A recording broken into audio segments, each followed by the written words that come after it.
Well, President Putin announced the successful test of a nuclear-capable underwater drone called Poseidon.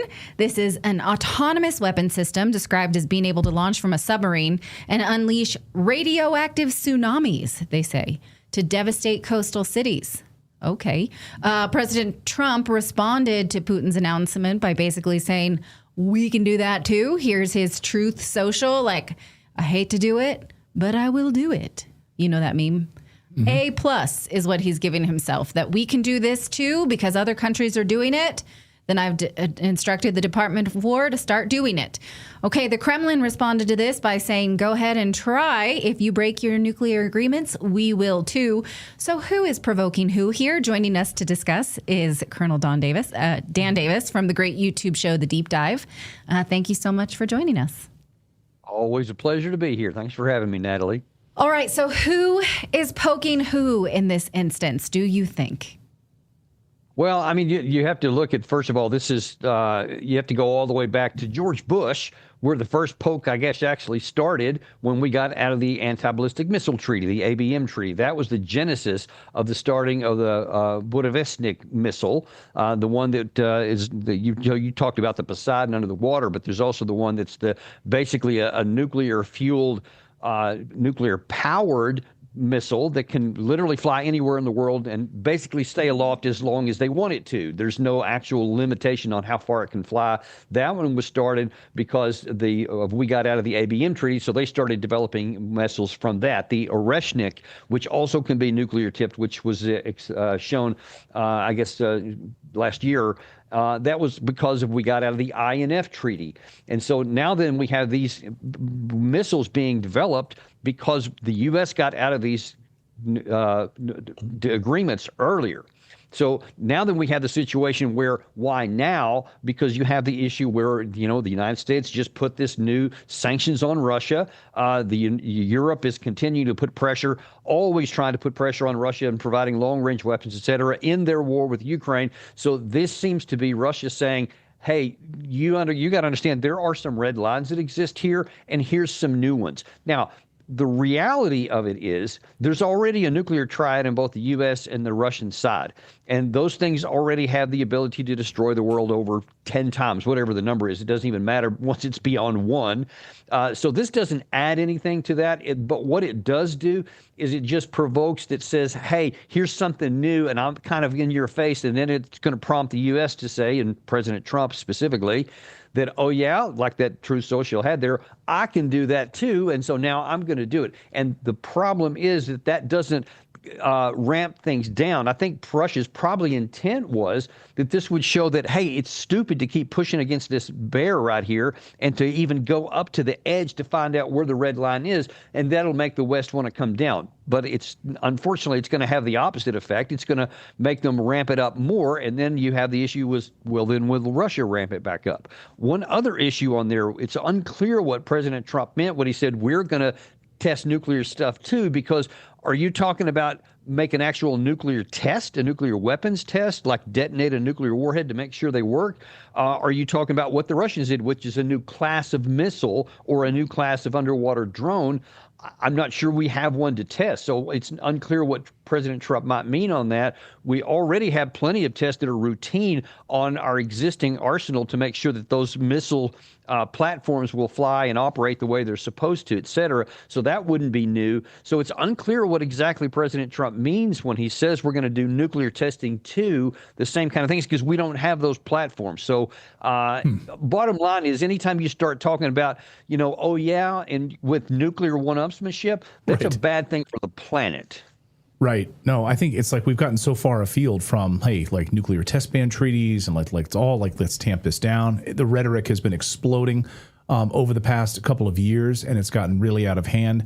I think Moon of Alabama did a great job pointing out that, hey, what did Trump mean by this? By saying, hey, is he talking about a nuclear delivery vehicle here, or is he talking about a nuclear warhead here? The Washington Post seems to think that it was him talking about nuclear warheads, but is it some sort of a hypersonic missile or something that we haven't seen?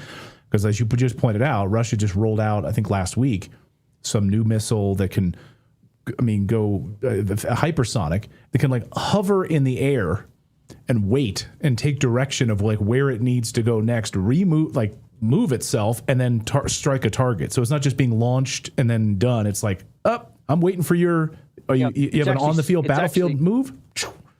It's actually subsonic, and that's part of the interesting thing about it, because it can be maneuverable. So it's not, a hypersonic like the Oreshnik, for example, which can just blast so fast that you can't have countermeasures to it. This one, it's not too unlike our Tomahawk cruise missiles, except that because it has a nuclear power pack on it, it has virtually unlimited range. It can stay aloft as long as they want it to, as long as the components continue to function, like an aircraft carrier, a nuclear-powered aircraft carrier, which can go decades without having to refuel. It's similar to that. So it is a new capability in terms of the Russians there. But the missile itself is subsonic, but it can go anywhere, and it can come in from areas where you don't have your weapons oriented, where you're not the normal ballistic trajectory of a typical ICBM, for example. You have a good place to watch those to come up, go up into space, come down. These can literally go like 20, 30 meters above the ground. They can hug mountains and go over. I mean, this is really something pretty amazing in terms of capability. And I'm pretty sure that we don't have anything like that. I'm not sure what we would be testing. I have another question, unless you had something. Go ahead. So it was just reported this afternoon, Vladimir Putin has invited the press. I don't know if you saw this story, Colonel. I want to get your take on this. They have now encircled, I don't know how many Ukrainian soldiers, they've completely encircled them. And the Russians have said, hey, we want to invite international press to come here, and you can watch. We're going to allow them over the next, I forget the timetable, the amount of time for them to leave and surrender and walk out. Otherwise, they're going to be slaughtered. We want to invite the international press corps to come and watch this. What do you make of that? Is that, propaganda, I'm sure, of course, because they want to look good on the international stage, but it's a big deal. Yeah, I'm not sure what the propaganda value is out of this one, because they have the situation in hand on the front line. And there's some dispute, and a lot of people on the West and certainly on the pro-Ukraine side are kind of poo-pooing on that, because they're saying all you got to do is look at the ground and you can see they're not all the way surrounded. Well, that is true, and that a lot depends on your definition of what it means to be surrounded. They're especially in the Pokrovsk area and in the Kupiansk area, both of those kind of in the center of the Eastern Front and up in the northern part. There is a semicircle, a semi-cauldron around, like three sides are completely surrounded on the Russian side, and the very narrow opening to where anything can get in and out of there, and that means resupply, ammunition, food, water, medical support, etc., and replacements. That's under fire control, what the Russians call fire control. So they don't physically have it controlled, but they have with drones and with spotters, with artillery, with glide bombs, you name it. Anything that comes in there, it's just almost like a killing zone. So you effectively have the thing surrounded, even if it's not a physical yet. And so that's how they have done it many times before, like in the Bakhmut, in the Avdiivka, even in portions of the Kursk offensive. The Russians had them surrounded here, and they only had one exit, which they had under fire control. And they ended up destroying everybody in all of those locations I just mentioned. And they now have the situation replicated again in both Kupiansk and in Pokrovsk. And so the question is going to be, are you just going to continue to fight until everybody is killed or captured, as they did in those other ones? Or are you going to withdraw? What they should do is withdraw while they still have a chance, so that they can save those troops, because they are going to lose those two cities. There's no question about that, whether sooner or later.